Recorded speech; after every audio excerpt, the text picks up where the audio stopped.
KCHW 102.7. It is 8:08. We're a couple minutes early. We're rolling it out. Anyways, we've got Mayor Dorothy Canals and our city administrator, Mike Frizzell, in the studios. Thank you guys for coming in this morning. Welcome. You're welcome. All right. It's good to be here. And so you can see you saw our new digs, highly under construction, but think it'll be cool, huh? It is. Nice. All right. Hey, All right. Mike, pull your mic closer. Yeah, Mike, there you go. There, a little closer. And I noticed, There you go. I told the cat that you were coming. Was she waiting at the door when you walked in? She met me at the door. All right, that's totally awesome. You're Yeah. safe, though? I'm no safe. problem. I'm All right, safe. All right. All right. And you look absolutely fabulous today, Mrs. Mayor. Thank you. Yeah, right. So Thank you. check. You can, and we're doing this interview on the webcam too, if you want to watch in person. We've got several things to talk about that are going on in the city. Let's start off, I guess, because that's kind of the big buzz around town is the Armory and PACA, Yes. and you guys, of course, are building a new building. So tell us a little bit about that. Mike, do you want to take this one? Right off the bat. So yeah, we've been talking about consolidating buildings for the city for a couple years now, and a couple opportunities came up that kind of helped move that along. So Randy's Auto Service bought our Main Street building, which was our Public Works building, and a little closer, right? And PACA bought the old Armory building, which they've been working on for quite some time. So we're going to take the cash from that and some other sales that we're working on, and we're going to build a new facility out at the wastewater treatment plant where we own quite a bit of acreage. I've been out there before, so you got a good spread and all that kind of stuff. Yeah, the new building is going to be approximately what you see with the county shop south of town, except for it's going to be finished inside on half of it. All right, and then we've talked about this, I think, the last time you were in, and I think I've heard about it at a council meeting and stuff before, and that's discussions about the airport, and I know there's some issues with grants there and stuff, and things are going to happen if there wasn't some changes made. Can you kind of like reiterate what the problems were, and then maybe what this new possibility is? I'd be happy to. In I don't know when it was. We signed a 55-year lease with DNR for the airport property, and we have 21 years left on that lease. So every time that we go to WSDOT Aviation for a grant, for instance, to fix the runway like we did last year, we have to sign grant assurances that says that we will operate that as an airport for 20 more years. Well, as you can see, we're right up against the deadline. So at this point, we wouldn't be going out for any more grants unless we can purchase the airport. And we've been dealing with a DNR for about a year and a half now, trying to effect that purchase. We finally, just a couple weeks ago, sat down with 4 people from DNR. We had WSDOT Aviation on the phone from Olympia. Our county commissioners were there, 2 of them. The office of the governor was represented, and Mike and I, and we sat down and talked about, okay, how can we make this work? So we laid out a plan. DNR is going to send us a list of exactly the steps we need to do to purchase that airport, and then we will try to seek some grant funding. We have to have an appraisal first. So once we get the appraisal, we will know what value they put on it, and then we will be able to see if we can seek funding to purchase it. All right. New LED lights. What is that? Are those the new street lights? New street lights, New street lights? Yeah, we want something that's more energy efficient and a little different quality of light, better quality of light. So we're replacing all the lights, street lights on 395 and West Main this year, and the new lights in the park, we're upgrading those to LEDs as well, so the light quality is the same. So you're not talking about stop lights or anything? It's the city lights around town? City lights, Okay. yeah. Street lights. Don't forget the lollipop lights. Oh, that's right. At City Hall, the lollipop lights are also getting upgraded. You say that, and my mind automatically goes, lollipop, lollipop. Well, the thing that's funny is when I see them over there, I always look over there at night and I say, I wish they changed colors. Oh, wouldn't that be fun? That would be cool. Maybe with the LED ones they could. Yeah. There So you go. Look into that for us. It's a special request. There you go. All right. So you had a list of things that were going on, and one of them I saw on there, it always gets me excited, surplus items. Do we have a sale coming up or some surplus city items that you're getting? Yeah, it'll be late July. We're since we moved in from 2 buildings into 1, and now we're building a new facility, we had a lot of extra items. So, and we bought 2 new police cars last year. So we have 2 old police cars. We have a Blazer, a trailer, a lot of office equipment, some desks, file cabinets, a little bit of everything, some pumps from Public Works. And we're going to have a whole list of those itemized. I'm going to start advertising 4 weeks before in the newspaper and have a list available for people to look at. Any snow plows? Unfortunately not. Ah, darn. Now, would this be something that people bid on, or would it just be, you're nodding, yes? Yes. Yes, it is Okay. something you would have to bid on. Yeah, so we're going to have one day that's open. I didn't write the date down here, but Okay. we're going to have, it's going to be a Friday. We'll have it probably open for, 4 or 6 hours, have it open bid, so people be able to walk around, look at the items, and then put their bid in a box for that item. So Well, we'll keep us posted on that and make sure we know so that we can promote it for you. you bet. All right. New park equipment. We did. The guys have been getting ready for Chautauqua, and they put in. Did they get the merry-go-round in last week? They're installing the rest of it on Tuesday. Nice. Now, I noticed the big old wooden structure is gone. Yeah, unfortunately, and part of my heart left with it because I played on that thing when I was a Well, little yeah, tiny kid. that's, So that's the, like, That could be a sign, Mike. yeah, Don't exactly. Don't let him kid you. He played on it a month ago, probably. oh, yeah. Well, and don't we all? Yeah. I mean, don't we all? Because our kids play on that now, and we used to. So it's like memories. And so, yeah, when I noticed it missing, it was just kind of like, okay, moving on, you know. yeah. Bigger and better things, right? Unfortunately, become a hazard. That old slide that we ran up as kids so often had started to come loose from the wooden structure, and so there were sharp edges exposed, and it was so bent up that there was really no way to fix it any longer. And Well, and the wood was probably rotting by now. and a lot have been replaced over the years. But when our insurance company saw that we still had that, they panicked and said we probably should get it out of there yesterday. So we did, and we made plans to put in new stuff. So the merry-go-round's going in. We did, we took out 2 wooden structures. The other one left a bunch of sand, so we tore all that up, put some dirt in, a new sod north of the Boy Scout cabin, and moved the tires. And so it'll just be freshened up, new pea gravel. It's going to look very nice for Chautauqua. So my daughter was very upset that the tires were leaving, but they're not leaving. They're just getting moved. No, when you put in a new piece of equipment, it has to have a certain amount of space around it to remain safe. So there was 3 tires there. We had to take one out and then move another one. So there's still 2 tires there. Okay, she'll be very happy. Yeah. All right, before we move on to the next topic, I would like to point out that the mayor did dish on Mike there for playing on the equipment last night. We do that quite often All against right. each other. Really. Well, that makes it fun. Kind of like Scott and I pick on each other. All right. Do you pick on her back? No, she's my boss. That's what I was wondering. Oh, she's got power. Oh, man. It reminds me of that Mel Brooks movie where he says, "It's good to be king." All right. You guys have been really fixing up City Hall over there, and Yes. got some of that old plantage and stuff that was dying out of there. So what's the plan with the face for City Hall? Well, we have, now it's either 18 grasses and 20 shrubs or 20 grasses and 18 shrubs. We will know tomorrow. They're going to be delivered to be planted in the beds. And we're going for low maintenance, stuff that doesn't spread out of control, that we can easily take care of ourselves. All right. So you're not having to hire out landscaping companies or that kind of stuff, right? No. We have a local person that has kind of helped us decide what to plant and what would do well there, and she's been very helpful to us. All right. Downtown hanging baskets. Those look awesome. So, Aren't those awesome? So now, is that a feature of the chamber or a feature of City Hall? That is City Hall. I'll tell you that Sharon Ludwig and I went to a workshop in Leavenworth last fall, and their flowers were so gorgeous.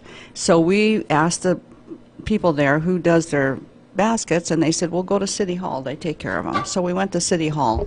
They told us where they got them, and so we decided, we got with the chamber and said, would you like to coordinate and help us pick colors and stuff? And they did. So all of their street plantings, well, not all, but most coordinate with our hanging baskets. And I have to confess that in the year and a half I've been mayor, there has not been one thing that I have been so tense about as those flowers. Why is that? Because I want them to be beautiful, and I want us to take care of them. And, one thing we didn't know last year was that each basket has to have a half a gallon of fertilizer water every week. So Mike has come up with a plan with the guys to do that. to keep them beautiful. And actually, they will drape down. They should drape down about 4 feet. Well, they're already starting, and I've heard a lot of people saying, "Wow, downtown looks nice. Wow, Yeah. downtown looks nice," and they do look That great. was the so. plan. That was the plan. It is very beautiful. Yeah. All right, so right now, I think I've heard maybe through the room, we do we have a planning commission, or do we not have a planning commission? We do have a planning commission right now. As you know, we changed to a code city, and that didn't change anything about our form of government, which is mayor-council. But what it did was give us the option of whether we want to have a planning commission or not, and that decision will be made by the city council. A code city does not have to have a planning commission, but they do have to have a planning agency or a planning person, and if they have that, then they need to have a board of adjustment to handle any appeals that come forth from decisions that are made. And we do have a planner. We have contracted with Studio Cascade out of Spokane to be our planner. And so the council is still receiving information. Our attorney is going to write up some pros and cons of each, and so they'll be able to make up their mind. All right, and just in case somebody doesn't know, the type of things that the planning commission works on. They work on if there's a variance request, if there's a zone change, annexation. What else, Mike? Yeah, basically anything land use. The smaller decisions like type 1 variance, stuff like that, I can handle, but everything else goes to the planning commission. So when we did our tower request on the side of the building, did that go through is that something that would go through the planning Yeah, commission? that was a type 2 variance, so that went to the planning commission. Okay. Yeah. All right. All right. Let's see. My next one here is a lateral entry for civil service, and I'm guessing that's a search for a new police officer. Yes, it is. Mike, would you like to handle that one? Yeah, well, we have an opening entry level in our police department, so civil service is doing the test on the 20th, which will create a list of officers that we can hire from. So we're looking forward to that. All right. All right. And how's things going with the new chief? We should probably talk about that. Going good. I actually told him he needed to come over here some morning and let you talk at him. Yeah. He's doing real well. He's getting organized and getting his plans and forth and kind of getting his face around town, and it's going well. I know personally, I was really happy that there was the promotion there from within rather than, bringing in somebody new or something like that. He definitely had the experience around town, and I feel he works great with people. Mm-hmm. So congratulations to Mark Burrows. I think we've mentioned it on the air before, but congratulations to Mark. And Yes, and he's a very deserving person. He's been with the city almost 24 years. He has respect of the people that work with him, all of the people that work for the city, as well as the community, so it was a natural choice. excellent. So that test is the 20th. Now, can people still get involved in that if there's somebody listening that maybe had qualifications? Yeah, I think, I don't remember what the ad is, I think till the Friday before. It's On here this it says Friday, the 12th. June 12th, yeah. Right. Mhm. I might come take it just for kicks. Go for it. That would be fun, Scott.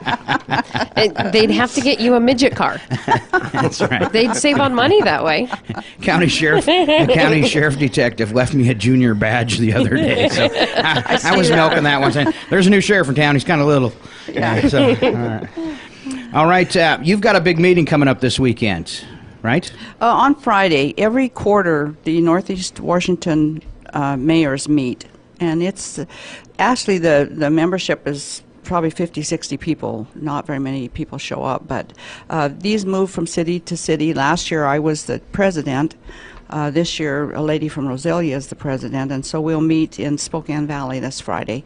And we meet and just talk about things that are going on in our communities, things that we need to contact our legislators for, and that sort of thing. It's a networking. All right. So now, are there any projects? I know last summer, and we've had sidewalks and that type of stuff. Are there any projects going around town this year? We got some grants last year, but they're usually a 2-year cycle. So this year is the planning phase. But we do have a $1 million grant for complete rebuild on Ehorn Lane. So what we just finished up on Main Street is going to happen on Ehorn Lane and East Lincoln. So all new sidewalks and paving for East Lincoln all the way up to West Stevens. And also we're planning this year for new sidewalks from King Street along 395 down to Boone Street. Nice. Yeah. That's about $250,000. It is sure nice, and I don't know if the city had anything to do with that or any part in it, but it's sure nice that the railroad redid Main Street there on the opposite side of the light. Yeah, we didn't have anything to do with that. They come in every few years and patch it, but with what they just did, I don't think they're going to have to patch it for quite some time. Yeah, it looks really nice and smooth when you go over it. So that You don't was nice. have to do a slow down to. And they do it fast. What kind of scared me the I think it was the year before, and it was right before winter. They showed up, and in one day they replaced the bridge. You remember, right by the Lutheran church, and it always scared me because I was like, okay, they did it in one day, which is impressive, but I imagine they have to do their projects like that because you got another train coming through. But I was like, what was so wrong with the bridge that they had to get it fixed that fast? Yeah. So, well, they don't run on the weekends, and so that's why they just go, okay, let's just run in, quickly tear this all apart and put it all back together in one day. now, this is going to be off base, and you can just say, oh, stop it, Scott. But I'm curious, does the train need to go through Chewelah anymore? I mean, there's no reason for a train to actually travel through town anymore, is there? I don't know. Yeah. There is? There is? What would that be? Are you kidding? That's where the tracks are. No. Why does the train doesn't stop in Chewelah and offload anything? Well, It's a transportation route from Canada down. I know. I guess what I'm saying is because on those trains they pack hazardous chemicals. Right. Okay. Is what so I don't know, and I imagine it's expense and land purchase and all that, but it'd be sure nice, now, because that was probably set up that train first started coming through here in the 1900s, and it was It probably actually their used to path. stop here. We used to have a little depot just the other side of the tracks. Yeah. But it'd be sure nice, with modern technology, and they're not doing that kind of stuff, if the trains were routed around town. I know that's nothing the city can do, but when I Right. look at that, I say, what is the purpose of a train coming through the middle of Chewelah with hazardous Right. waste on it? And that happens in towns all across America, and the trains never stop there. And I don't know, I'm just thinking, nationally and whatever, it'd sure be nice to have them slowly change that infrastructure where they kept that stuff out of the towns. Yeah. Well, we do have some commercial industrial property that runs along the tracks too. So someday, you never know what that use will be. They might be able to utilize that transportation need. And that's true. I heard, and this was a few years ago, that they say with the changes in mining and stuff, that someday Stevens County, and I actually talked to somebody out of a geological office in Spokane, they said someday Chewelah could actually be booming again with mining.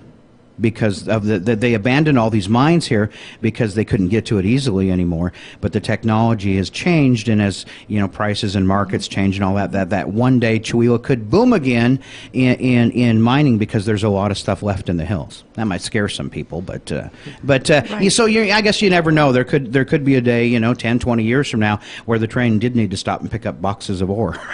So, Right. Yeah. Right. Yeah. All right, I got way off track, and we'll. It's okay. You notice we didn't give you an answer. All right. It's just one of those things that's food for thought, Right. Yeah, and I agree. We had a train derailment that happened like within a half mile of our house, and some cars spilled over. Luckily, didn't pop open, but they had some of that acid stuff in them. And potentially, the hazard is bad when it's right next to where people live. But, Right. Yeah. Now, do we have an emergency plan for something like that? I guess that's a good question. We are part of the county's emergency plan. So, yes, we do. We've adopted that. So I would was there ta- be like an emergency broadcast announcement then given if something like that did happen? That comes from the county. Right. And I did have a discussion with Mark about that. I said, if anything ever happened like that in Chewelah, and gave him my personal cell phone, I was like, you could always get a hold of me so we could at least get it. Because that's activated, the emergency alert system goes county, state, federal. And tell if something happened here in Chewelah, until the county got hold of it and it actually made it an emergency announcement. There's only 2 stations in the county, until they got the word out to them and set off the emergency alert system. And, that could be 15, 20 minutes till they till that got all arranged. So, yeah. Right. All right. Summer, we got big stuff going on in the park again, Chautauqua. Chautauqua, there's, I think, another car show in August. And I believe the Wounded Warrior Project going to do their thing again. Oh, are they? I believe so. Okay, I haven't That been was discussed. contacted about that Okay. yet. But that was an awesome thing last year. I'll tell you, it was so touching to me to see the people there who are wounded warriors. They had their support dogs that's an awesome program. Yeah. So I heard that this year they're going to try and combine the two events, but I haven't caught any wind of it yet. I was hoping maybe you did. No, I hadn't. No one has contacted me yet, but I wouldn't be surprised if they did. But that's a very, very worthy project. Yeah, and I've met the guy who trains the dogs for the wounded warriors, and I've even met some of the men that get these dogs as they're getting their new dogs for the first time, and they're trying to socialize them together, and it really is an awesome thing to watch. It is. And for him to say, okay, I need you to help me train both handler and dog, so would you please come over? And it's a pretty neat experience. It's pretty cool. I talked with one of the people there who had a dog last year, and I said, what exactly does the dog do for you? And he said, well, I have PTSD, and I don't like being around people in crowds. So when I go to the grocery store, my dog goes with me, and he keeps track of the people around me. And if somebody speaks to me even or makes any kind of emotion towards me, the dog will put himself between me and that person just to protect me. And he said that makes me relax, because I know the dog is there watching, because after they've been over in the combat zone, they get pretty jumpy. Yeah. Sure. Yeah. And so the dog is a calming influence. Another one I met was the dog was trained to wake him up because he would have these horrible nightmares and night tremors. So the dog would wake him up in the middle of these, nightmares and just let him know. He'd lick him, just like, it's okay, And, and I thought that's pretty awesome that they can actually train these dogs to, he's having a nightmare, wake him up. Right. Let him know, hey, it's okay, it's just a dream. And I thought that's pretty awesome that these dogs just know this. And the guy that does the training of the dogs, he also he looks for people who have German Shepherds or Labradoodles or Golden Doodles and things like that. If people want to donate puppies or young dogs, he will even retrain them and help them get with soldiers. So it's pretty cool.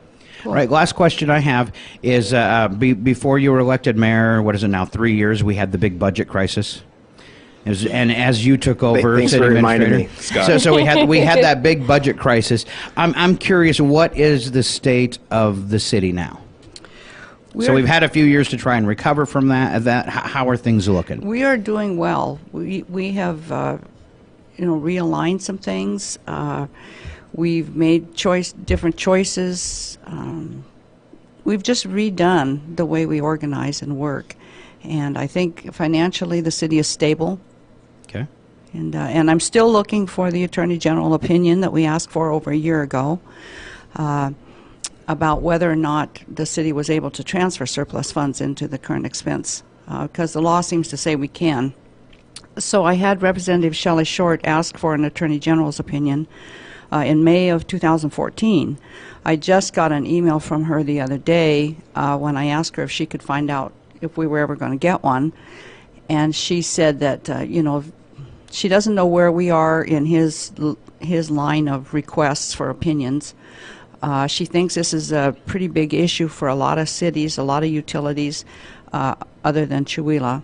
So other bigger utilities have been weighing in on it, and she doesn't know when we'll get an answer. So there's probably a lot of research that has to go in that, because he doesn't want to roll out and say, yes, you guys can take funds from electrical departments and stuff, and then all of a sudden it gets reversed or lost. Exactly. So, exactly. All right. So I won't beg on him for taking so long. Okay. All right. Anything else you want to add? No, right. Mike, how about you? No, not at this time. All right.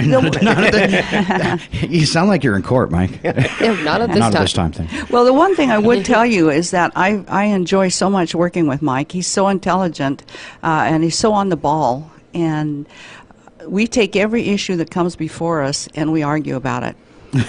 Literally. And we literally do. Yeah. He'll take one side and I'll take the other, and we'll talk around the whole issue until we think we've talked about everything that involves that issue. And actually, it's a real plus for us, because lots of times I have to say, okay, I see your point, or sometimes he'll say, oh, okay, I see that now, and it makes for good decision making at City Hall. You guys ever flip-flop, protagonist, antagonist, that kind of Always. All the time. Yeah. Always. Right. We Yep. do. Well, and I guess that's kind of a good tool to even if maybe you're like, I really agree with her, but we need to look at this side, so I'm gonna give her some points to make her think about, or vice versa. Well, the one thing I really appreciate, Mike, is that he's not afraid to tell me he disagrees with me. And I appreciate that because I don't know everything. I wish I could be a fly on the wall. That would be fun, wouldn't it? I'd finally be able to scoop Jared on something. Well, maybe we can work on that, Scott. Well, I'm pretty good with electronics. Maybe I could just bug City Hall. Let's not do that. Be careful. If he gives you a slap on the back, he's not being chummy. He's putting a bug on your back. They did offer us cupcakes earlier. Yeah. I know they did. That was Patrick. Those. I'm sorry, I got to say, those spy things and the cupcakes, they only last for 8 hours. Once they hit the digestive tract, well, you know. All right, on that note, we better get out of here before we get in more trouble. So our Mayor Dorothy Canales and City Administrator Mike Frizzell, thank you for both coming in this morning. Thank you you. for having us. All right.